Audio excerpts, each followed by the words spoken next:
Hey hello it's me Naisik the vlogger. So ഇപ്പം കുറച്ച് നാളായല്ലേ video ഇട്ട് റമദാനൊക്കെ ആയിട്ട് ഞാൻ നമ്മുടെ 90 ഡേയ്സ് ചാലഞ്ച് ചെയ്തുകൊണ്ടിരുന്നതാണ്. അണ്ടിപ്പം ആ വീഡിയോ സ്റ്റോപ്പ് ചെയ്ത് വെച്ചേക്കുവാണ്. വർക്കൗട്ട് പോകുന്നുണ്ട്, ഇടയ്ക്കും തലയ്ക്കൊക്കെ പോകുന്നുള്ളൂ, അതുകൊണ്ടാണ് ആ വീഡിയോ ഇടാത്തത്. വ്ലോഗ് ചെയ്തിട്ട് ഇപ്പോൾ ഏതാണ്ട് ഒരു മാസം ലാസ്റ്റ് വീഡിയോ ഇട്ട്. അപ്പോൾ ഒരുപാട് എനിക്ക് മെസ്സേജ് അയക്കുന്നുണ്ട്, ഒരുപാടല്ല കുറച്ച് ഒരു വീഡിയോസ് ഫോളോ ചെയ്യുന്ന കുറച്ച് പേരൊക്കെ എനിക്ക് മെസ്സേജ് അയക്കുന്നുണ്ട്. ബ്രോ വീഡിയോ ഒന്നും കാണുന്നില്ലല്ലോ, എന്താണ് റവന്യൂ ഒന്നും കിട്ടാത്തതുകൊണ്ടാണോ, റീച്ച് കിട്ടാത്തതുകൊണ്ടാണോ എന്നൊക്കെ ചോദിക്കുന്നുണ്ട്. അല്ല, ഞാൻ വീഡിയോ ചെയ്യുന്നത് എൻ്റെ ഹാപ്പിനെസ്സിന് വേണ്ടിയാണ്, എനിക്ക് താല്പര്യമുള്ളതുകൊണ്ട് ചെയ്യുന്നതാണ്. അപ്പം ഇപ്പോൾ വീഡിയോ ചെയ്യാത്ത എന്താണെന്ന് വെച്ചാൽ ലാസ്റ്റ് സെമസ്റ്റർ എൻ്റെ കോഴ്സ് തീരാറായി. ഈ മാസത്തോടെ എൻ്റെ പഠിത്തം കഴിയും, അതിനൊരു 2 ആഴ്ച കൊണ്ടാണ്ട് എൻ്റെ പഠിത്തമുള്ളൂ. അപ്പോൾ എക്സാംസും കാര്യങ്ങളൊക്കെ വരുവാണ്. അപ്പോൾ ലാസ്റ്റ് സെമസ്റ്റർ ഞാൻ ഭയങ്കര പഠിത്തമൊന്നുമല്ല, ബാക്കിയുള്ള സെമസ്റ്ററിനേക്കാളും കുറച്ചുകൂടെ പഠിത്തത്തിൽ ശ്രദ്ധിക്കുമായിരുന്നു. ക്ലാസ് ഒന്നും മിസ് ചെയ്താൽ പഠിത്തം ശ്രദ്ധിക്കുക എന്ന് വെച്ചാൽ ക്ലാസ് ഒന്നും മിസ് ചെയ്താൽ ക്ലാസ്സിൽ പോവുകയും എക്സാംസും അസൈൻമെൻറ്റ്സ് ഒക്കെ ഒന്ന് ശ്രദ്ധിച്ച് ചെയ്യുമായിരുന്നു. കാരണം ഈ സെമസ്റ്ററിൽ എങ്ങാനും ഏതെങ്കിലും സബ്ജക്റ്റ് പോയി കഴിഞ്ഞാൽ ഇതിനെ അടുത്ത വിൻ്ററിൽ എഴുതിയെടുക്കാൻ പറ്റത്തുള്ളൂ. എന്ന് വെച്ചാൽ ഇവിടെ എൻ്റെ കോഴ്സ് ഏതാണ് ജാനിൻ്റേക്കും സെപ്റ്റംബറിൻ്റേക്കും മാത്രമേ ഉള്ളൂ. ഈ മെയിൻ്റേക്കിൽ ഞങ്ങളുടെ കോഴ്സിന് ഇതില്ല. അതുകൊണ്ട് എല്ലാ സെമസ്റ്ററിലും എനിക്ക് പഠിക്കാൻ പറ്റത്തില്ല. അപ്പം ചില സബ്ജക്റ്റുകളൊക്കെ ചില സെമസ്റ്ററിൽ മാത്രമേ ഉള്ളൂ. അപ്പം ഞാൻ ഈ സെമസ്റ്ററിൽ എന്തെങ്കിലും പോയി കഴിഞ്ഞാൽ അടുത്ത സെമസ്റ്ററിൽ ആരും ഗ്രാജുവേഷനായിട്ട് പിള്ളേരില്ലാത്തതുകൊണ്ട് അടുത്ത സെമസ്റ്ററിൽ ഞാൻ വീട്ടിൽ ഇരിക്കേണ്ടി വരും. വെറുതെ 4 മാസം വെറുതെ വീട്ടിൽ ഇരുന്ന് കഴിഞ്ഞിട്ട് ജോലിക്ക് വരുമ്പോൾ വരത്തില്ല, അൺസ്കെഡ്യൂൾ ബ്രേക്ക് ആയി പോകും. എന്നിട്ട് 4 മാസം കഴിഞ്ഞിട്ട് പോയി ഒരു സബ്ജക്റ്റ് അല്ലെങ്കിൽ പോകുന്ന ഏത് സബ്ജക്റ്റാണോ അത് എഴുതിയെടുക്കേണ്ടി വരും. അപ്പോൾ അങ്ങനെയുള്ള പ്രശ്നങ്ങളൊന്നും വരാതിരിക്കാൻ വേണ്ടി ഞാൻ വീട്ടിൽ തന്നെ ഇരിക്കുമായിരുന്നു. പക്ഷേ ക്ലാസ്സിൽ തന്നെ പോയി പഠിക്കുകയും കുറച്ച് വീഡിയോകളിൽ നിന്നൊക്കെ കുറച്ച് സോഷ്യൽ മീഡിയയിൽ കുറച്ച് പുറകോട്ട് പോയിട്ട് പിന്നെ വർക്കൗട്ടും കാര്യങ്ങളും പിന്നെ നോമ്പാണല്ലോ, നോമ്പും ജോലിയും കാര്യങ്ങളൊക്കെ ആയിട്ട് അൽഹംദുലില്ലാഹ് നന്നായിട്ട് ഇങ്ങനെ പോകുമായിരുന്നു. അതുകൊണ്ടാണ് വീഡിയോസ് ഒന്നും ചെയ്യാനത്, അല്ല വേറൊന്നുമല്ല.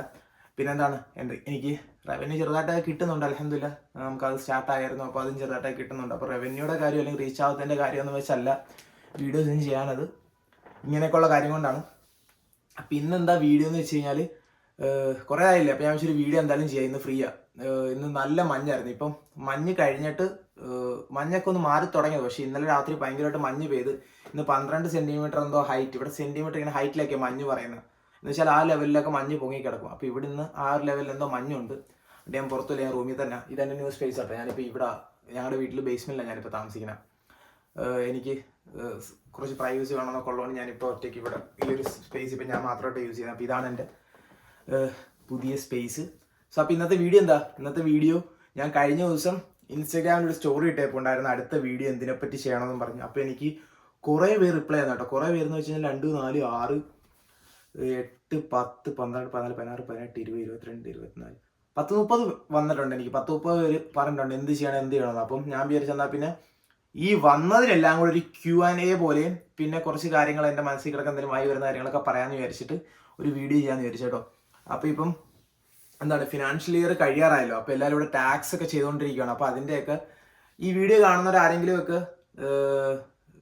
എന്താണ് എൻ്റെ അടുത്ത് സംസാരിക്കണമെന്നോ അല്ലെങ്കിൽ എന്തെങ്കിലും കാര്യങ്ങൾ അപ്ഡേറ്റ് ചെയ്യണമെന്നൊക്കെ ഉണ്ടെങ്കിൽ ഞാൻ യൂട്യൂബിലാണ് വീഡിയോസ് ഇടുന്നത്. പക്ഷേ കാര്യങ്ങൾ അപ്പോൾ അപ്ഡേറ്റ് ചെയ്യുന്നത് ഞാൻ ഇൻസ്റ്റയിലായിരിക്കും കേട്ടോ. എനിക്ക് ഇൻസ്റ്റയിൽ പേജും ഉണ്ട്, എൻ്റെ പ്രൊഫൈലും ഉണ്ട്.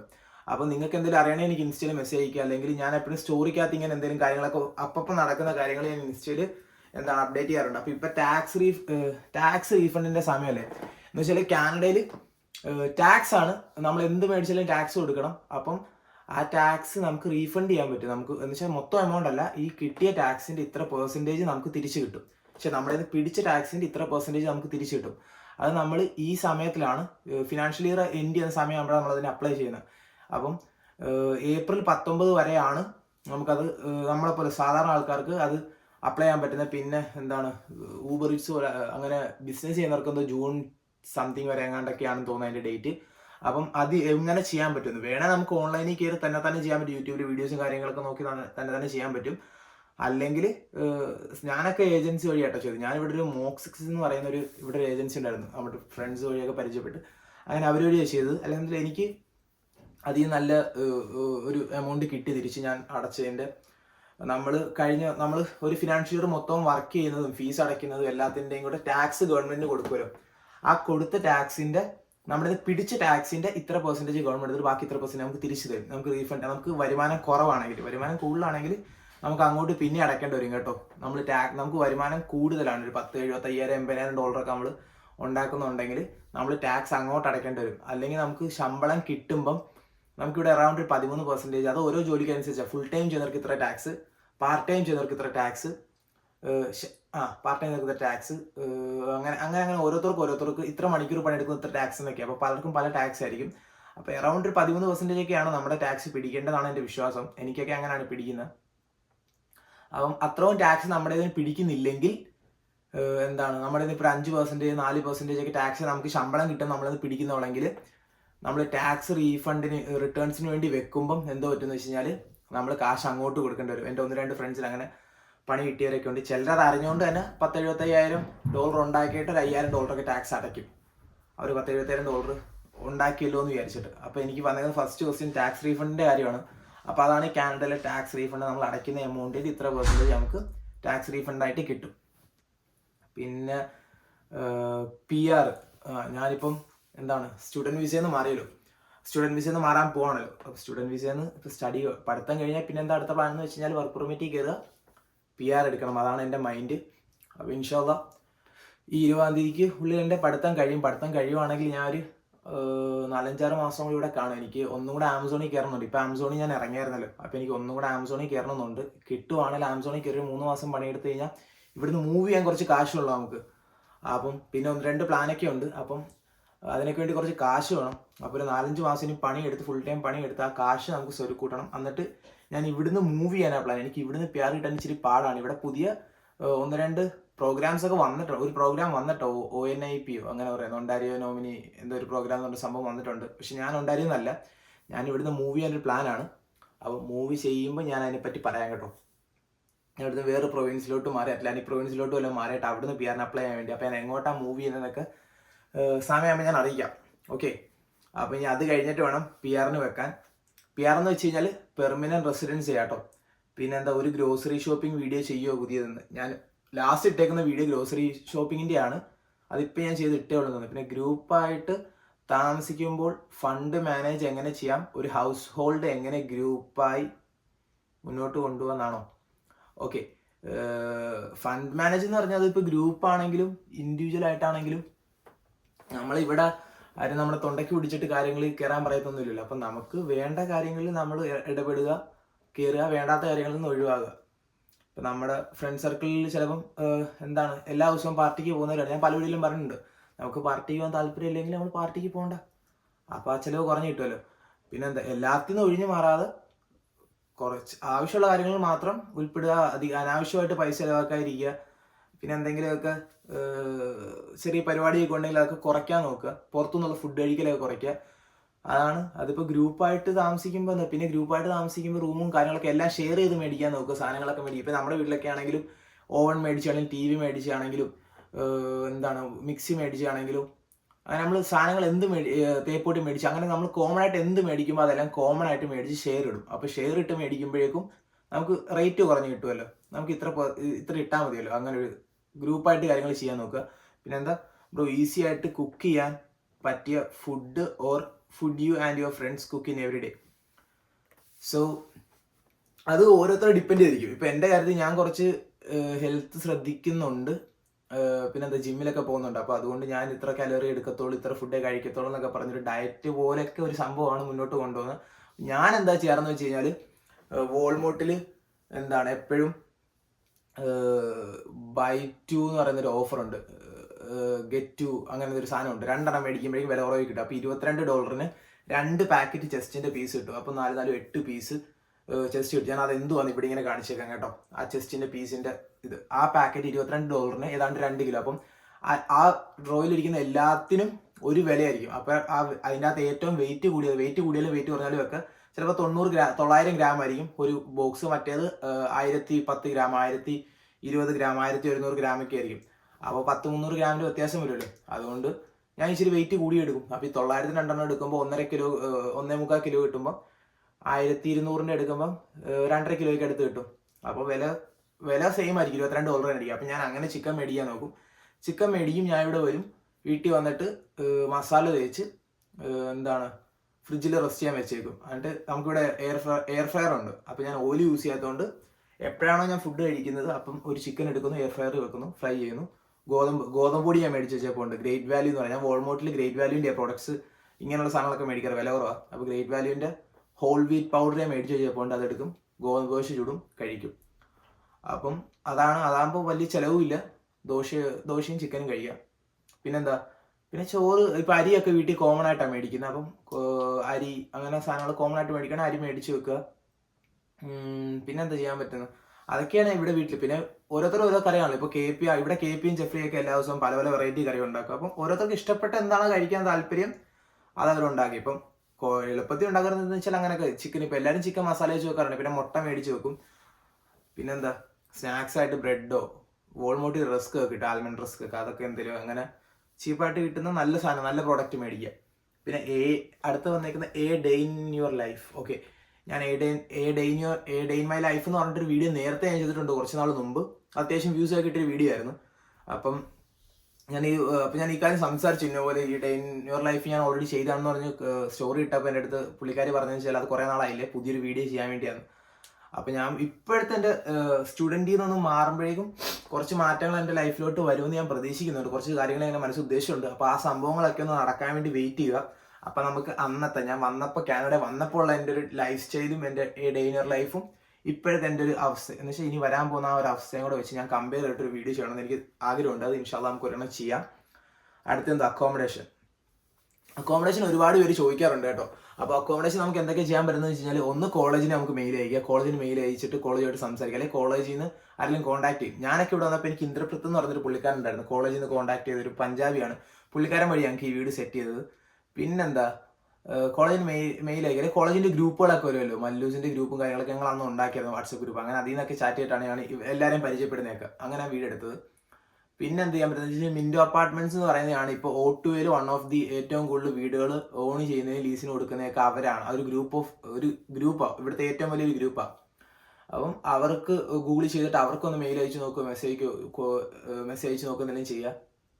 അല്ലെങ്കിൽ പിന്നെ എന്താ, കിജിജി പോലത്തത് അല്ലെങ്കിൽ Airbnb ഒക്കെ എടുത്ത് ഇവിടെ വന്ന് തൽക്കാലം നിന്നിട്ട് ഇവിടുന്ന് അക്കോമഡേഷൻ എടുക്കുക, അങ്ങനെ എന്തെങ്കിലുമൊക്കെ നോക്കട്ടെ. അല്ലെങ്കിൽ ഇവിടെ മലയാളീസ് ആരെങ്കിലും അവരുടെ വീട്ടിലൊക്കെ സ്പേസ് ഉണ്ടോ നോക്കുക. അല്ലെങ്കിൽ എനിക്ക് മെസ്സേജ് ഇട്ട് നോക്ക്, എവിടെയെങ്കിലും അവൈലബിലിറ്റി ഉണ്ടെന്ന് എനിക്ക് അറിയാമെങ്കിൽ ഞാൻ പറഞ്ഞു തരാം കേട്ടോ.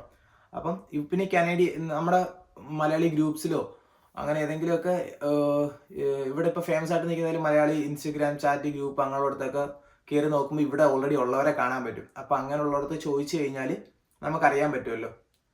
ഞാൻ ഇങ്ങോട്ട് വന്നപ്പോഴേക്കും അൽഗോൻക്വിൻ കോളേജിൻ്റെ, ഞാൻ കോളേജിലല്ലേ പഠിക്കുന്നത്, അപ്പോൾ അതിൻ്റെ ഇൻസ്റ്റഗ്രാമിൻ്റെ ടാഗ് ലിസ്റ്റിൽ കയറിയിട്ട് അതിൽ നിന്ന് മലയാളികളെ പോലെ ഇരിക്കുന്ന അല്ലെങ്കിൽ ഇന്ത്യക്കാരെ പോലെ ഇരിക്കുന്ന ഫോട്ടോ കാണുമ്പോൾ അവർക്ക് ഞാൻ പോസ്റ്റലി മെസ്സേജൊക്കെ ഞാൻ ചോദിക്കുമായിരുന്നു, ഇവിടെ ഇന്ന പോലെ ഒരു വീട് ഇട്ടാൻ വഴി എന്നൊക്കെ പറഞ്ഞു.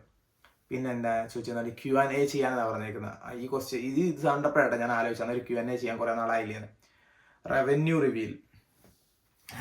റിവീൽ എന്താ പറയില്ലേ അങ്ങനെ അൽഹംദുലില്ലാഹ് നന്നായിട്ട് പോകുന്നുണ്ട്. ഇവിടെ റവന്യൂ എന്ന് വെച്ചാൽ എല്ലാ മാസവും ഒരുപോലെ ഒന്നും ആയിരിക്കത്തില്ല. ഇപ്പോൾ യൂട്യൂബിൻ്റെ റവന്യൂ റിവീൽ ആണെങ്കിൽ യൂട്യൂബിൻ്റെ റവന്യൂ എങ്ങനെയാണെന്ന് വെച്ച് കഴിഞ്ഞാൽ അത് നമുക്ക് വ്യൂസിനും നമുക്ക് കിട്ടുന്ന ആഡ്സിൻ്റെ കൗണ്ടിനും ഒക്കെ അനുസരിച്ചിരിക്കുന്നത്. അപ്പം നമ്മുടെ വീഡിയോ എത്രത്തോളം റീച്ച് ആവുന്നുണ്ടോ അതിനനുസരിച്ച് റവന്യൂ ഇല്ലെങ്കിൽ കുറയും. അപ്പം നമുക്കിത് എങ്ങനെ വിഡ്രോ ചെയ്യാൻ പറ്റുന്നതെന്ന് വെച്ചാൽ $100 ആയിക്കഴിഞ്ഞാൽ നമുക്കത് വിഡ്രോ ചെയ്യാൻ പറ്റും. $100 വരെ നമുക്കിത് ഗൂഗിൾ ആഡ്സെൻസിൻ്റെ അക്കൗണ്ടിൽ തന്നെ കിടക്കും. അത് ഈ $100 ആയിക്കഴിഞ്ഞാൽ നമുക്കത് ക്യാഷ് വിഡ്രോ ചെയ്യാൻ പറ്റും. അപ്പോൾ അങ്ങനെയാണ് സാധാരണ ചെയ്യാറ്. പിന്നെന്താ, പിന്നെ വേറെ റവന്യൂ എന്ന് വെച്ച് കഴിഞ്ഞാൽ ജോലി ചെയ്യുന്നതൊക്കെ അതൊക്കെ അവേഴ്സിനനുസരിച്ചാണ് ഇരിക്കുന്നത്. അത് ഓരോരോ എത്ര മണിക്കൂർ പണിയെടുക്കുന്നതിനനുസരിച്ചിരിക്കും. നമ്മൾ പാർട്ട് ടൈം പണി എടുക്കുമ്പോൾ അതുപോലെ ആയിരിക്കും, ഫുൾ ടൈം പണി എടുക്കുമ്പോൾ അതുപോലെ ആയിരിക്കും. എന്തായാലും നാട്ടിൽ ഇപ്പോൾ ഏതൊരു ജോലി ചെയ്താലും കിട്ടുന്നതിനേക്കാളും അൽഹംദുലില്ലാഹ് നല്ലൊരു ശമ്പളമുണ്ട്, കാര്യങ്ങളൊക്കെ നന്നായിട്ട് പോകുന്നുണ്ട്. പിന്നെന്താ, ബിവെയർ ഫോർ ന്യൂ സ്കാംസ്. ഞാനത് മെസ്സേജ് ചെയ്തോണ്ടിത്. എൻ്റെ അറിവിൽ ഇപ്പോൾ പ്രത്യേകിച്ച് പുതിയൊന്നും കേൾക്കാറില്ല. വീടിൻ്റെ കാര്യങ്ങളൊക്കെ എന്ത് ചെയ്യുമ്പോഴും നമ്മൾ ശ്രദ്ധിക്കുക. നമുക്ക് ജെന്യൂനിറ്റി തോന്നുന്നില്ലെങ്കിൽ അതിലൊന്നും തലവെക്കാതിരിക്കുക. സപ്ലിമെൻറ്റ്സ് എടുക്കുക, എന്നിട്ട് ജിം വീഡിയോസ് കുറച്ചുകൂടി ഡീറ്റെയിൽ ആയിട്ട് ചെയ്യും ബ്രോ. പ്ലാൻ ഉണ്ട്. അത് നമ്മുടെ ഫ്രണ്ട് ആട്ടോ, നമ്മുടെ അടുത്ത ഫ്രണ്ട് ഇട്ടേക്കുന്ന മെസ്സേജ്. അത് നോമ്പൊന്ന് കഴിയട്ടെന്ന് വിചാരിച്ചിരിക്കുക. കാരണം ഇപ്പോൾ വർക്കൗട്ട് കട്ടിക്ക് ചെയ്യാൻ പറ്റത്തില്ല, വെള്ളം കുടിക്കാൻ പറ്റില്ലല്ലോ. ബാക്കിയെല്ലാം ഓക്കെ, ഫുഡൊന്നും നമുക്ക് വലിയ നിർബന്ധമില്ല. വെള്ളം കുടിക്കാൻ എനിക്ക് വർക്കൗട്ട് ചെയ്യാൻ പറ്റില്ല, എനിക്ക് തൊണ്ട വറ്റിയിട്ട് ദാഹിക്കത്തില്ലേ. അതുകൊണ്ട് നോമ്പൊന്ന് കഴിഞ്ഞിട്ട് ഏതെങ്കിലും സപ്ലിമെൻറ്റ്സ് എടുത്ത് ഇപ്പം ഞാൻ എടുക്കുന്നുണ്ട്. പിന്നെ എന്തെങ്കിലുമൊക്കെ കുറച്ചുകൂടെ ഉഷാറാക്കണമെന്ന് വിചാരിക്കുന്നുണ്ട്. ഊബർ വാക്കിങ് പറ്റി ചെയ്യുമോ? ഓക്കെ, O2 ഞാൻ അങ്ങനെ ഊബർ വാക്കിങ് ചെയ്യുന്ന ആരെയും അങ്ങനെ കണ്ടിട്ടില്ല. എനിക്ക് ചിലപ്പോൾ ഡൗൺ ടൗണിലൊക്കെ ചെയ്യുമായിരിക്കും. ടൊറോണ്ടോയിലൊക്കെ ആൾക്കാർ ചെയ്യാറുണ്ടെന്നാണ് എൻ്റെ വിശ്വാസം. ഊബർ വാക്കിംഗ് എന്ന് വെച്ച് കഴിഞ്ഞാൽ ആൾക്കാർ നടന്നുകൊണ്ട് തന്നെ ഇപ്പം നമ്മൾ ഈ ഊബർ ഡെലിവറി ഒക്കെ ചെയ്യുന്ന വണ്ടിയിലും സൈക്കിളിലൊക്കെ ആയിരിക്കും, അതായത് ഊബർ സൈക്ലിംഗ് ഉണ്ട്, വണ്ടി പോകുന്നുണ്ട്, കാർ, അങ്ങനെ അതുപോലെ നടന്ന ആൾക്കാർ ഫുഡ് ഡെലിവറി ചെയ്യുന്നൊക്കെ പരിപാടിയുണ്ട്. അതായിട്ട് ഊബർ വാക്കിങ് എന്നാണ് എൻ്റെ വിശ്വാസം. അത് ഇവിടെ അത്ര സംഭവമായിട്ട് ചെയ്യുന്ന കണ്ടില്ല. അത് തിരക്കുള്ള ടൗൺസിലൊക്കെ അല്ലേ, ടൊറോണ്ടോയിലൊക്കെ ഉണ്ടെന്നാണ് എൻ്റെ വിശ്വാസം. പിന്നെന്താ, ഫ്ലൈറ്റ് സ്കൂളൊക്കെ ഒന്ന് തിരക്കി പറയുമോ ബ്രദറെ, എനിക്ക് അവിടെ ഫ്ലൈറ്റ് ട്രെയിനിങ് ചെയ്യാനാ പ്ലാൻ. എനിക്ക് തോന്നുന്നു ഞങ്ങളുടെ കോളേജ് ഞാൻ കണ്ടിട്ടുണ്ട് ചിലരെ, അൽഗോൻക്വിൻ കോളേജിൽ ചിലരൊക്കെ ഇങ്ങനെ പൈലറ്റ്സ് ഇടുന്ന യൂണിഫോം ഇല്ല അതുപോലത്തെ, അല്ലെങ്കിൽ ഏവിയേഷൻസിനൊക്കെ ഇടുന്ന യൂണിഫോം പോലത്തെ ഇട്ടുകൊണ്ട് ഞങ്ങൾ ലാബിലേക്ക് ഇരിക്കുമ്പം ഞങ്ങൾ ഓപ്പോസിറ്റ് ക്ലാസ്സിലൊക്കെ വന്നിട്ട് പഠിക്കുന്നതൊക്കെ ഉണ്ട്. എനിക്ക് തോന്നുന്നു ഞങ്ങളുടെ കോളേജിൽ ഉണ്ടെന്ന് തോന്നുന്നു. എന്തായാലും ഒന്ന് സെർച്ച് ചെയ്ത് നോക്കൂട്ടോ, ഗൂഗിൾ സെർച്ച് ചെയ്ത് കഴിഞ്ഞാൽ കാണാൻ പറ്റും അതെ ഇവിടെ ഉണ്ടെന്ന്. എബൌട്ട് ലൈഫ് എന്ന് പറഞ്ഞാൽ കുറേ കാര്യങ്ങളൊക്കെ ഇതിന് നമ്മളെ വീഡിയോസിൽ ഞാൻ പറഞ്ഞിട്ടുണ്ട് എൻ്റെ ലൈഫിനെ പറ്റി. പിന്നെന്താ, ഞാൻ കാനഡയിലാണ്, ഇന്റർനാഷണൽ സ്റ്റുഡൻ്റ് ആണ് നിലവിൽ. അടുത്ത ഈ ഒരു മാസം കഴിയുമ്പോഴേക്കും ഇവിടുത്തെ ഒരു സ്റ്റുഡൻ്റ് എന്നുള്ള സ്റ്റാറ്റസ് മാറി വർക്ക് വിസയിലോട്ട് കയറും, ജോബ് വിസയിലോട്ട് കയറും. പിന്നെ PR കിട്ടിക്കഴിഞ്ഞാൽ പെർമനന്റ് റെസിഡൻ്റ് ആവും ഇൻഷാല്ലാ. അപ്പോൾ എന്താ ബോട്ട് ലൈഫ് അൽഹംദുലില്ലാ നന്നായിട്ട് പോകുന്നു, വേറെ ബുദ്ധിമുട്ടൊന്നുമില്ല, കാര്യങ്ങളൊക്കെ ഉഷാറായിട്ട് പോകുന്നു. പിന്നെ നാട് കായംകുളമാണ്, ആലപ്പുഴ. ഉമ്മ ഉണ്ട്, പെങ്ങളുണ്ട്, അങ്ങനെ കാര്യങ്ങളൊക്കെ ഉഷാറായിട്ട് പോകുന്നു. പ്രത്യേകിച്ച് തന്നെ നന്നായിട്ട് പോകുന്നു. നമ്മൾ വിചാരിച്ച പോലെ കാര്യങ്ങൾ നടന്നു പോകുന്നുണ്ട്. അതുകൊണ്ട് അൽഹംദുലില്ലാ റാഹത്തായിട്ട് കാര്യങ്ങളൊക്കെ പോകുന്നുണ്ട്. ബ്രോ, അവിടെ സ്റ്റുഡൻസിൻ്റെ സിറ്റുവേഷൻ പാർട്ട് ടൈം ഒക്കെ ഒന്ന് ചെയ്യുമോ പ്ലീസ്? അവിടെ ഇപ്പം എന്തെങ്കിലും ഇഷ്യൂസ് ഉണ്ടോ? ഇഷ്യൂസ് എന്ന് വെച്ച് കഴിഞ്ഞാൽ ഇപ്പം ഞാൻ നിൽക്കുന്നിടത്ത് വലിയ ഇഷ്യൂസ് ഇല്ല. എനിക്ക് ഈ ഒരു ചുറ്റുപാടെല്ലാം അറിയത്തുള്ളൂ. ഞാൻ ഓട്ടുവയിലാണ്, എവിടെയാണ്, ഒണ്ടാരിയോ പ്രൊവിൻസിൽ ഓട്ടുവ എന്ന് പറയുന്ന സ്ഥലത്താണ്. ഇവിടെ അൽഗോൻക്വിൻ കോളേജിലാണ് പഠിക്കുന്നത്. അപ്പം ഞങ്ങളുടെ ഇവിടെ വലിയ പ്രശ്നമൊന്നുമില്ല. പിന്നെ ഇപ്പം പണ്ടത്തേക്കാളും സ്റ്റുഡൻസിന് ജോലി കിട്ടുന്നില്ല എന്നൊക്കെ കേൾക്കുന്നുണ്ട് കേട്ടോ. ഒരുപാട് സ്റ്റുഡൻസ് ആയിട്ട് ഇവിടെ ഇപ്പോൾ ജോലി സാധ്യത കുറഞ്ഞിട്ടുണ്ട്. സ്റ്റുഡൻസ് പലരും ജോലി ഇല്ല എന്നൊക്കെ പറഞ്ഞാൽ കേട്ടിട്ടുണ്ട്. ഇതായിട്ട് ഞാൻ കേട്ടിട്ടില്ലായിരുന്നു, പക്ഷേ ഇപ്പം ചിലരൊക്കെ പറയുന്നുണ്ട് ജോലി കിട്ടുന്നില്ല ബ്രോ, എല്ലായിടത്തും ഫീൽഡാന്നൊക്കെ. അപ്പം എന്താണ്, സ്റ്റുഡൻസിന് പ്രത്യേകിച്ച് പാർട്ട് ടൈം അതൊക്കെയാണ് ഇഷ്യൂ. പിന്നെ ഇവിടെ വരുമ്പോൾ ചിലരൊക്കെ എന്നെ എടുക്കുമെന്ന് വെച്ചാൽ വരുമ്പോൾ തന്നെ $2,500 $3,000 കൊടുത്തിട്ട് ഒരു G ലൈസൻസ് എടുക്കും. G ലൈസൻസ് എടുത്ത് $2,000-3,000 ഒരു പഴയ കാർ അങ്ങ് എടുത്തിടും, എന്നിട്ട് ഊബർ ഓടും. അപ്പം ഊബർ ഓടുമ്പോൾ ശ്രദ്ധിക്കേണ്ടതെന്ന് വെച്ച് കഴിഞ്ഞാൽ ഇവിടെ വണ്ടി നാട്ടിലെ പോലെ നമ്മൾ ഒരു ഇൻഷുറൻസ് കഴിഞ്ഞാൽ 1 വർഷത്തേക്കൊന്നും അല്ല, ഇൻഷുറൻസ് എല്ലാ മാസം നമ്മൾ പുതുക്കുന്നത്. പിന്നെ ഇൻഷുറൻസ് നമ്മുടെ പേരിലായിരിക്കും. അപ്പോൾ വണ്ടി ആരെങ്കിലും കൊണ്ട് തട്ടിക്കഴിഞ്ഞാൽ നമുക്കും വള്ളി കിട്ടും. അപ്പോൾ വണ്ടി ഒന്നും എടുത്ത് കഴിഞ്ഞാൽ കൈമാറാതിരിക്കുക. പിന്നെ കള്ളൊക്കെ കുടിച്ചിട്ട് വണ്ടി ഓടിക്കാതിരിക്കുക. ഇവിടെ എല്ലാം ഭയങ്കര കാര്യങ്ങളാണ്. നമ്മൾ വണ്ടി ടോ ചെയ്തുകൊണ്ട് പോകും, നമ്മുടെ ലൈസൻസ് ക്യാൻസൽ ചെയ്യും. പിന്നെ ഒരിക്കലും നമുക്ക് വണ്ടി ഓടിക്കാൻ പറ്റാത്ത അവസ്ഥയൊക്കെ വരും. എനിക്ക് അടുത്തൊരു ഉമ്മ മെസ്സേജ് ചെയ്യപ്പെട്ടായിരുന്നു, ഇന്നപോലെ മോൻ കാർ എടുക്കാൻ പോവാണ്, അപ്പം ഊബർ ഓടുന്നതിനെ പറ്റിയൊക്കെ എങ്ങനെയാണ്. അപ്പം നമ്മളിവിടെ ഓക്കെയാണ്, നമുക്ക് ഓൾറെഡി ഇപ്പോൾ ഒരു വണ്ടിയൊക്കെ ഓടിച്ച് എക്സ്പീരിയൻസ് ഉണ്ട്. നമുക്ക് കാര്യങ്ങളൊക്കെ ഉഷാറായിട്ട് തന്നെ ചെയ്യാൻ പറ്റുന്നുണ്ടെങ്കിൽ നല്ലതാണ്. വണ്ടി ഉണ്ടെങ്കിൽ ഇപ്പം നമുക്ക് 1 മണിക്കൂർ കൊണ്ട് ചെല്ലേണ്ട സ്ഥലത്ത് നമുക്ക് അരമണിക്കൂർ കൊണ്ട് ചെല്ലാൻ പറ്റും. അപ്പോൾ ഒരു ജോലിക്ക് പറ്റുമെങ്കിൽ ഒരു വണ്ടി കാരണം നമുക്കൊരു 2 ജോലിക്ക് പോകാൻ പറ്റും. ഒരു 10 മണിക്കൂർ കൂടുതൽ ജോലി എടുക്കാൻ പറ്റും. അപ്പോൾ നമുക്ക് പൈസ കൂടുതൽ കിട്ടും. അപ്പോൾ അതിന് $2,500-3,000 വണ്ടി എടുക്കുക, ഒന്ന് തട്ടിയാലോ മുട്ടിയാലോ തന്നെ പോകാൻ അത്ര $2,000-3,000 പോകത്തേ ഉള്ളൂ. നമ്മൾ 1-2 മാസം കൊണ്ട് ആ കാശ് ഉണ്ടാക്കുകയും ചെയ്യും. അങ്ങനെ ചെയ്യുക. അതൊക്കെയാണ് എന്താണ് പാർട്ട് ടൈം ജോബ് കിട്ടുന്നില്ലെങ്കിലുള്ള ചെയ്യാൻ പറ്റുന്ന കാര്യം. അതും ഇതുപോലുള്ള ടൗൺ പോലെയുള്ള അല്ലെങ്കിൽ ഒരു ഇതുപോലത്തെ ഓട്ടോ പോലത്തെ സ്ഥലത്ത് അല്ലെങ്കിൽ ടൊറോണ്ടോ പോലുള്ള സ്ഥലങ്ങളൊക്കെ അതൊക്കെ നടക്കത്തുള്ളൂ കേട്ടോ. കുറച്ച് ഉൾപ്രദേശങ്ങളിലോട്ടൊക്കെ പോയി കഴിഞ്ഞാൽ ഭയങ്കര പാടാണ്. പിന്നെ ഇപ്പോഴും എനിക്ക് ഓരോരുത്തർ മെസ്സേജ് ചെയ്യുന്നുണ്ട് കൊണസ്റ്റോക്കിൽ പോയിട്ട് ജോലി കിട്ടിയില്ല എന്നൊക്കെ. എനിക്ക് ആ സ്ഥലത്തിനെ പറ്റി അറിയില്ല, പക്ഷേ എൻ്റെ കേട്ടുപരിചയം വെച്ച് കൊണസ്റ്റോ കോളേജിൻ്റെ അവിടെയൊക്കെ ജോലി കിട്ടാൻ ഭയങ്കര ബുദ്ധിമുട്ടാണെന്ന് ഞാൻ കേട്ടിട്ടുണ്ട്. അപ്പോൾ എല്ലാവരും ശ്രദ്ധിക്കുക കേട്ടോ കോളേജൊക്കെ ചൂസ് ചെയ്യുമ്പോൾ. പിന്നെ എന്താ, വേറെ ഡേ ഇൻ മൈ ലൈഫ് ചെയ്യ് ബ്രോ. ഞാൻ അതാ പറഞ്ഞത്, ഇൻഷാല്ലാ നമുക്ക് ചെയ്യണം. ഒരു 1-2 എന്തെങ്കിലും പുതുമ വരണ്ട നമ്മുടെ ലൈഫിലോട്ട്. പ്രത്യേകിച്ച് ഒന്നും പുതുതായിട്ട് നടക്കാത്തതുകൊണ്ടാണ് ഒരേ രീതിയിൽ ലൈഫ് മുന്നോട്ട് പോലെ. അപ്പോൾ അതുകൊണ്ടാണ് ഒരു ഡേ ഇൻ മൈ ലൈഫ് കൂടെ ചെയ്യാത്ത. എന്തായാലും ഉടനെ ഞാൻ ചെയ്യും. ഇപ്പോൾ അടുത്തും സ്റ്റുഡൻറ്റ് ലൈഫ് ഒന്ന് കഴിയട്ടെ, അതേം പറഞ്ഞ് ചെയ്യാം നമുക്ക്. പിന്നെ അടുത്തതും ഈ ഡേ ഇൻ മൈ ലൈഫ് ചെയ്യ് ബ്രോ എന്ന് പറഞ്ഞിട്ടാണ് അത് നടക്കുന്നത്. പിന്നെ ആഫ്റ്റർ 12th +2 in 2025 നമ്മൾ 24 തുടങ്ങിയുള്ളൂ. 25-ൽ +2 കഴിഞ്ഞിട്ട് വരുമ്പോൾ അവസ്ഥ എന്താണെന്ന് എനിക്ക് ഒരു പിടിയില്ല. കാരണം നമ്മൾ വിചാരിക്കുന്ന ഒന്നുമല്ല ഇവിടെ നടക്കുന്നത്. ഗവൺമെൻറ് ചിലപ്പോൾ ഇന്ന് ഇങ്ങനെ വന്നിട്ട് ഇങ്ങനെ അങ്ങ് പറയും, ഇന്നത്തോട് ഇന്റർനാഷണൽ സ്റ്റുഡൻ്റ് ഉണ്ടെന്ന് പറഞ്ഞാൽ പറയണ്ട. പക്ഷെ അങ്ങനെ പറയത്തില്ല, കാരണം ഇന്റർനാഷണൽ സ്റ്റുഡൻ്റ് ആണല്ലോ ഇവിടുത്തെ ഏറ്റവും വലിയൊരു ഇൻകം എന്ന് പറയുന്നത്. അതുകൊണ്ട് ആഫ്റ്റർ +2 2025 എന്താണെന്ന് ഇപ്പോൾ ചോദിച്ചാൽ എനിക്കൊരു പിടിയില്ല. അപ്പം അപ്പോഴേക്കും ഇവിടെ ഇതൊക്കെ ഈ ട്രെൻഡൊക്കെ അങ്ങ് മാറുമായിരിക്കും. പിള്ളേരൊക്കെ വേറെ സ്ഥലത്തോട്ടൊക്കെ പോകാൻ തുടങ്ങി. എൻ്റെ കൂടെ കാനഡയ്ക്ക് വരാനിരുന്ന എൻ്റെ ഒരു ഫ്രണ്ടൊക്കെ ഇപ്പോൾ പല സ്ഥലത്തൊക്കെ പോയിട്ടുണ്ട്. ജർമ്മനിയിൽ പോകുന്നവരുണ്ട്.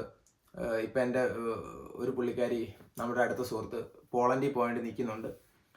അപ്പം ട്രെൻഡൊക്കെ മാറി തുടങ്ങി. നാട്ടിലിപ്പം കാനഡയൊക്കെ അണഞ്ഞു തുടങ്ങിയതാണ് ഞാൻ കേട്ടത്. അപ്പോൾ ഈ 25 ഒക്കെ ആകുമ്പോൾ ചിലപ്പോൾ കാനഡയിലൊന്നും ആരും വരുന്നില്ലായിരിക്കും. വേറെ പ്രൊവിൻസും അല്ലെങ്കിൽ വേറെ രാജ്യങ്ങൾ, പ്രൊവിൻസ് അല്ല വേറെ രാജ്യങ്ങളൊക്കെ ആയിരിക്കും ആൾക്കാർ നോക്കുന്നത്. സോ അത് അപ്പോഴത്തെ അവസ്ഥയാണ്. പിന്നെന്താ, കാനഡ സിറ്റി വ്ളോഗ്. കാനഡ എനിക്കൊരു ട്രാവൽ വ്ളോഗിലോട്ടൊക്കെ പയ്യെ നമ്മുടെ ചാനൽ കൊണ്ടുപോകണമെന്നുണ്ട്. Stay tune guys. ഞാനൊരു വണ്ടിയൊക്കെ എടുക്കുവാണെങ്കിൽ നമുക്ക് പയ്യെ എന്താണ് ട്രാവൽ വ്ളോഗിലോട്ടൊക്കെ നമ്മുടെ ചാനൽ മൂവ് ചെയ്യിക്കണമെന്നുണ്ട്. നമുക്ക് നോക്കാം. ബ്യൂട്ടി ഓഫ് കാനഡ, അതാ ഞാൻ പറഞ്ഞത്. അങ്ങനെ താല്പര്യമുണ്ട് എനിക്ക് ചെയ്യണമെന്ന്. നമുക്കത് നോക്കാവേ, സമയമാകുമ്പോൾ നോക്കാം. പിന്നെന്താ, study permit conditions plus carefully airport. Study permit plus conditions plus carefully plus airport എന്ന് പറഞ്ഞാൽ ആരും ഇട്ടേപ്പുണ്ട് കേട്ടോ. എനിക്ക് തോന്നി ഇതിൻ്റെ അകത്തൊക്കെ എന്താ ശ്രദ്ധിക്കേണ്ടതെന്നായിരിക്കും. എനിക്ക് അതിനകത്ത് ഇപ്പം എന്താ പറയുന്നത് എനിക്കറിയത്തില്ല. സംഭവം ഒന്നും മനസ്സിലായില്ല. എനിക്ക് എന്തെങ്കിലും ആ മെസ്സേജ് ഇട്ട ആൾ എനിക്കൊന്ന് പോസിറ്റീവ് മെസ്സേജ് അയക്കുവാണെങ്കിൽ ഞാൻ എന്താ നിങ്ങളെന്താ ഉദ്ദേശിച്ചെന്നുള്ള റിപ്ലൈ ഞാൻ തരാൻ നോക്കാം കേട്ടോ. പിന്നെന്താ, മാൻ ഡെയിലി വ്ളോഗ്സ് ചെയ്തൂടെ, ഫണ്ണാണ് വ്ളോഗ്സ് കാണാൻ. Thank you so much. ആരാ അത്? ബെവിൻ ലിയോ എന്ന് പറഞ്ഞിട്ടൊരു നമ്മുടെ ഒരു ഫ്രണ്ട് ഫോളോവർ നമ്മുടെ ഒരു ഇൻസ്റ്റയിൽ എനിക്ക് മെസ്സേജ് അയച്ചപ്പോണ്ട്, മാൻ ഡെയിലി വ്ളോഗ്സ് ചെയ്തൂടെ, ഫണ്ണാണ് വ്ളോഗ്സ് കാണാൻ. താങ്ക് യു സോ മച്ച് കേട്ടോ. വീഡിയോ കാണാൻ ഇഷ്ടമാണ്. ചിലർ ഇങ്ങനെ വീഡിയോ നല്ലതാണ് ബ്രോ, വീഡിയോ മടുപ്പില്ല എന്നൊക്കെ പറയുമ്പോൾ നമുക്ക് സന്തോഷം. നമ്മളൊരു വീഡിയോ ചെയ്യുമ്പോൾ അത് കൊള്ളാമെന്ന് പറയുന്നത് കേൾക്കുമ്പോൾ നമുക്കൊരു സന്തോഷമല്ലേ. അപ്പോൾ എന്താ, ഡെയിലി വ്ളോഗ്സ് ഒക്കെ ചെയ്യണമെന്നുണ്ട്. പക്ഷേ ഡെയിലി വ്ളോഗ്സ് ഒന്നും നടക്കുന്നതല്ല. കാരണം ഒരു വീഡിയോ ചെയ്ത് ഇപ്പം ഞാൻ എൻ്റെ വീഡിയോ ചെയ്ത് മടുപ്പ് തന്നെയെന്ന് വെച്ചാൽ അതിന് സബ് ടൈറ്റിൽ കയറ്റുന്നതാണ്. അത് ഫുൾ എഡിറ്റ് ചെയ്ത് ഇടുമ്പം ഡെയിലി വ്ളോഗ്സ് ഭയങ്കര ബുദ്ധിമുട്ടാണ്. ഞാൻ ഒറ്റയ്ക്കല്ലേ ഇതൊക്കെ ചെയ്യുന്നത്. അപ്പം അല്ലെങ്കിൽ പിന്നെ ഒരാളെ വെച്ച് ചെയ്യിപ്പിക്കാനുള്ള റവന്യൂ നമുക്കായിട്ടില്ല ചെറിയ ചാനലിൽ. അപ്പോൾ അതുകൊണ്ട് വ്ളോഗ്സ് ചെയ്യണം. നമുക്ക് നോക്കാം ഫ്യൂച്ചറിൽ ഇനി എന്താണ് നമ്മുടെ ചാനലിൻ്റെ അവസ്ഥ, അതിനനുസരിച്ച് നമുക്ക് എന്തെങ്കിലും ചെയ്യാം കേട്ടോ. പിന്നെ എന്താ, student visa application and Canadian experience. എന്താണ് സ്റ്റുഡൻറ്റ് വിസ ആപ്ലിക്കേഷനെ പറ്റി എന്നാ പറയാനുള്ളത്? ഇപ്പോൾ പണ്ടത്തേക്കാളും കുറച്ചും കൂടെ ടൈം എടുക്കുന്നുണ്ടെന്നാണ് കേട്ടിട്ടുള്ളത് സ്റ്റുഡൻറ്റ് വിസയ്ക്കൊക്കെ വെക്കാൻ വേണ്ടി.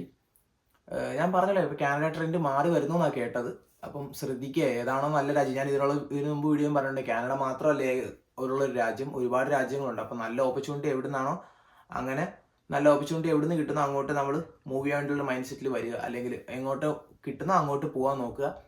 പിന്നെന്താ, Canadian experience one of the best ആണ് ഇൻ സർട്ടൻ തിങ്സ്. എന്താണ്, ഇവിടുത്തെ മെജോറിറ്റി ഓഫ് ആൾക്കാർ നമ്മുടെ അടുത്ത് പൊളൈറ്റ് രീതിയിലാണ് സംസാരിക്കാറ്. നമ്മൾ ട്രീറ്റ് ചെയ്യുന്നത് അങ്ങനെയാണ്. നമ്മുടെ ലൈഫ് സ്റ്റൈൽ, നമ്മുടെ കൾച്ചർ ചെറുതായിട്ട് മാറും.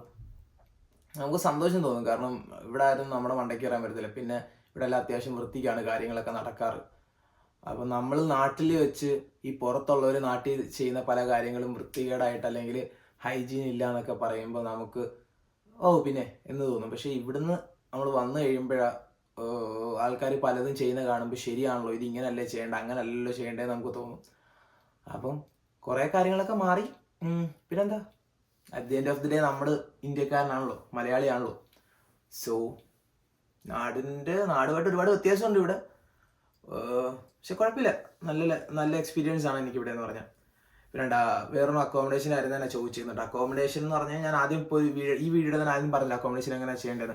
പിന്നെ A day in my Ramadan, എനിക്കത് ചെയ്യണമെന്ന് ഭയങ്കര ആഗ്രഹം ഉണ്ടായിരുന്നു, ഡേ ഇൻ മൈ റംദാൻ എന്ന് പറഞ്ഞിട്ട്. പക്ഷേ ഞാൻ അത് ചെയ്ത് വെറുതെ ഇട്ട് കഴിഞ്ഞാൽ, പ്രത്യേകിച്ച് അതിനകത്ത് ഡേ ഇൻ മൈ റംദാൻ എന്നൊക്കെ പറഞ്ഞാൽ പ്രത്യേകിച്ച് ഞാൻ അല്ലെങ്കിൽ വീഡിയോ ചെയ്യാൻ വേണ്ടി ഞാൻ അഭിനയിക്കേണ്ടി വരും.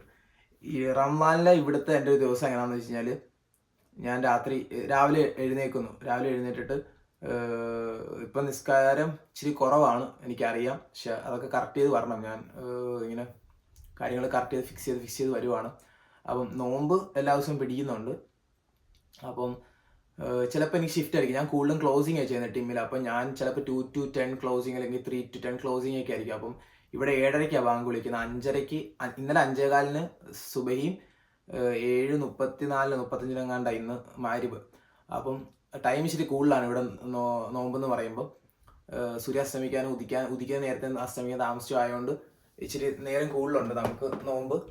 അപ്പം ഞാൻ ടീമിലൊക്കെ ജോലി ചെയ്തുകൊണ്ടിരിക്കുമ്പോഴാണ് ഇതെങ്കിലും ഞാൻ എന്നെ എടുക്കുന്നത് വെച്ച് കഴിഞ്ഞാൽ ഒരു ഗ്ലാസ് വെള്ളം കുടിക്കുക, വരിക, പണിയെടുക്കുക. അതായിരിക്കും എൻ്റെ നോമ്പ് എന്ന് പറയുന്നത്. വീട്ടിലെന്ന് പറഞ്ഞാൽ നമ്മളിൽ പള്ളിയിൽ പോവുക, ഇഷ്ടം പോലെ ഫുഡിൻ്റെ ഫ്രണ്ടിൽ ഇരുന്ന് കഴിച്ച് നിസ്കരിച്ച് കൂട്ടുകാരന്മാരുമായിട്ടൊക്കെ പുറത്ത് പോയി പള്ളിയിലൊക്കെ പോയി ഇത് കാഫിരുന്ന് അങ്ങനെ കുറേ പരിപാടിയില്ല. വെറുതെ ഇരിക്കില്ല, വേറെ പരിപാടി ഒന്നുമല്ല. പക്ഷേ ഇവിടെ അങ്ങനെയല്ല. നമ്മൾ ജോലി ചെയ്തുകൊണ്ടിരിക്കുമ്പോൾ ഒരു ഗ്ലാസ് വെള്ളം കുടിക്കുക, നോമ്പ് തുറക്കുക, പിന്നെയും പണി ചെയ്യുക. പിന്നെ ഒരു ദിവസം ഇങ്ങനെ എന്താണ്, ഇവിടെ ഒരുപാട് മുസ്ലിം കമ്മ്യൂണിറ്റീസൊക്കെ ഉണ്ട്. അപ്പം എനിക്ക് പേഴ്സണലി ഞാൻ എൻ്റെ ഒരു കാര്യം ഞാൻ തുറന്ന് സംസാരിക്കുക. അപ്പം എനിക്ക് പേഴ്സണലി എങ്ങനെയാണെന്ന് വെച്ച് കഴിഞ്ഞാൽ ഞാൻ പടച്ചവനെ പേടിച്ചാണ് ജീവിക്കുന്നത്. പല കാര്യങ്ങളും പടച്ചവനെ പേടിയുണ്ട് എന്നും പറഞ്ഞ് ഞാൻ ബാക്കിയുള്ളവരെ ഒഴിവാക്കുന്നൊരു മൈൻഡ് സെറ്റ് എനിക്കില്ല, മനസ്സിലായില്ലേ? അപ്പം ഒരു ചെറിയ ഗ്രൂപ്പ് ഓഫ് പീപ്പിളിലോട്ട് കയറാനോ അല്ലെങ്കിൽ ഒരു കമ്മ്യൂണിറ്റിക്കകത്ത് മാത്രം നിന്ന് അവരുടെ കാര്യങ്ങളിൽ മാത്രം ഇടപെടാനൊന്നും എനിക്ക് താല്പര്യമില്ല. അതുകൊണ്ട് പല കാര്യങ്ങളും നമുക്ക് ഒഴിവാവേണ്ടി വരും. അപ്പം ഇവിടെ നോമ്പുറയൊക്കെ വരുമ്പം ചിലപ്പം കമ്മ്യൂണിറ്റി അംഗങ്ങൾക്ക് മാത്രമേ ഉള്ളൂ എന്നുള്ള നോമ്പുറയൊക്കെ ഉണ്ട്. അപ്പം അങ്ങനെയുള്ള നേരത്തെ നമുക്ക് അറ്റൻഡ് ചെയ്യാൻ പറ്റത്തില്ല. അതൊന്നുമില്ല, അത് വിട്ടേക്ക്. വേറെ എന്താ പറയാൻ വന്നേ? അപ്പം ഇവിടെ നോമ്പുറ അങ്ങനെയൊക്കെയാണ്.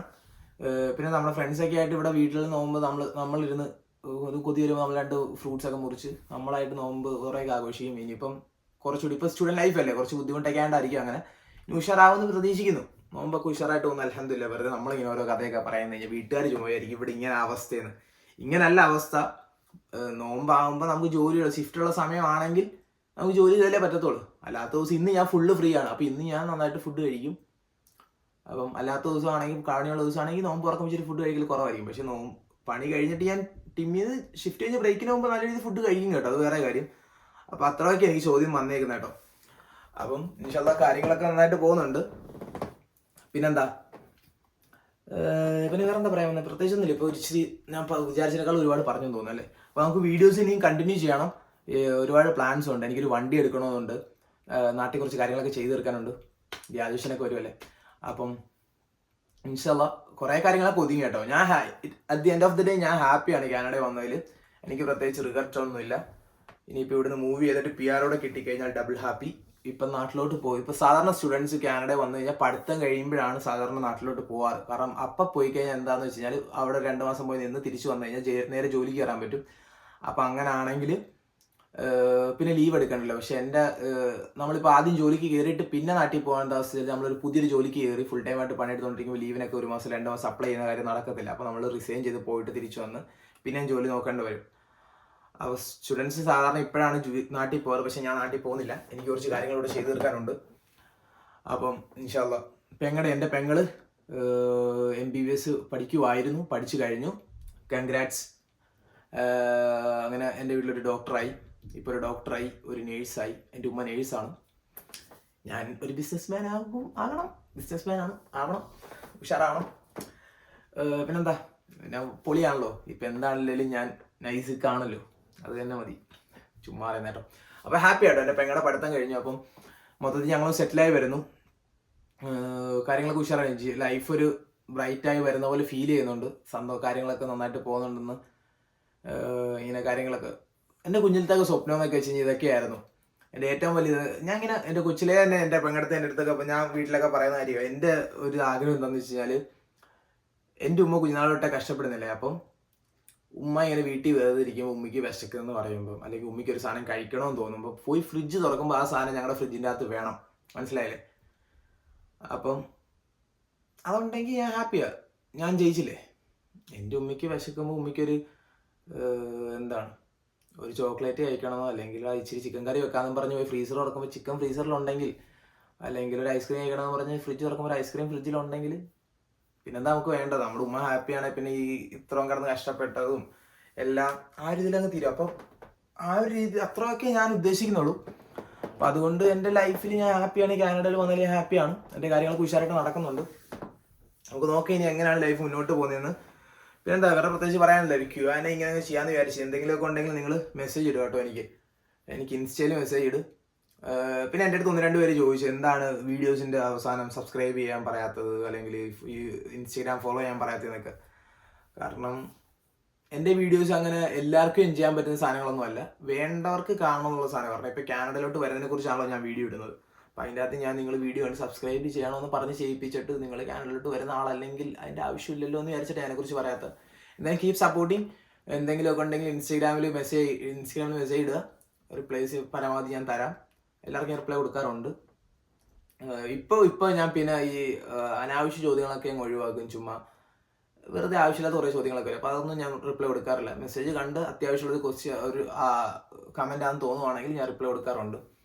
കാര്യങ്ങൾക്ക് ഉഷാറാവട്ടെ. എന്തായാലും ഇനി ഒരു 7 ദിവസം, ഇന്നിപ്പോൾ 25 നോമ്പ് എന്നാണ് എൻ്റെ വിശ്വാസം. 24-25 ആണ് ഇവിടെ നോമ്പ്. ഇനി റമദാൻ തീരാറായി. നമുക്ക് നോക്കാം. ഇതിന് ചിലപ്പോൾ ഞാനൊരു വീഡിയോ എടുക്കും. അങ്ങനെയാണെങ്കിൽ നമുക്ക് പെരുന്നാളിനൊരു നോമ്പിടാം. പെരുന്നാളിനൊരു വീഡിയോ ഇടാം. അപ്പോൾ കാര്യങ്ങളൊക്കെ ഉഷാറായിട്ട് നടക്കട്ടെ. ഇത്രയൊക്കെ പറയാനും കാണിക്കാനൊക്കെ ഉള്ളൂ. പിന്നെ അടുത്തൊരു വീഡിയോ കാണുന്നവരേക്കും എല്ലാവർക്കും bye from Naisik the vlogger. Bye bye.